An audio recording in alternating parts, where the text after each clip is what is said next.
அனைவருக்கும் இதயத்தின் பொங்கல் நல்வாழ்த்துக்கள். பொங்கலோ பொங்கல்.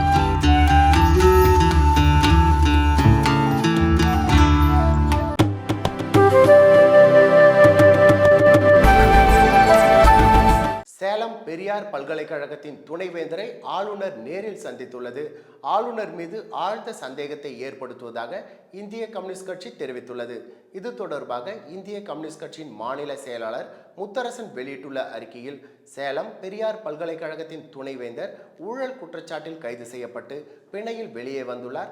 அரசியலமைப்பு அதிகார பொறுப்பில் உள்ள ஆளுநர் கலந்துரையாடல் நிகழ்விற்காக பல்கலைக்கழக வளாகம் சென்றதும் அங்கு குற்றக்கரை படிந்த துணைவேந்தர் உட்பட பேராசிரியர்களை அழைத்து பேசியதும் பல்வேறு கேள்விகளை எழுப்புகிறது.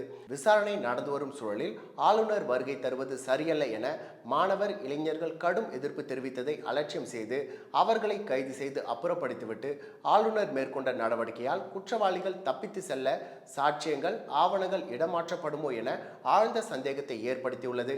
இதன் தொடர்ச்சியாக ஆளுநர் அறிவித்த பல்கலைக்கழக துணைவேந்தர் தேடுதல் குழுவை ரத்து செய்துவிட்டு இரண்டொரு நாளில் நடந்த சேலம் பெரியார் பல்கலைக்கழக நிகழ்வு மீண்டும் ஆளுநர் எதிர்மறையான திசையில் செல்ல முயற்சிப்பதை வெளிப்படுத்துகிறது.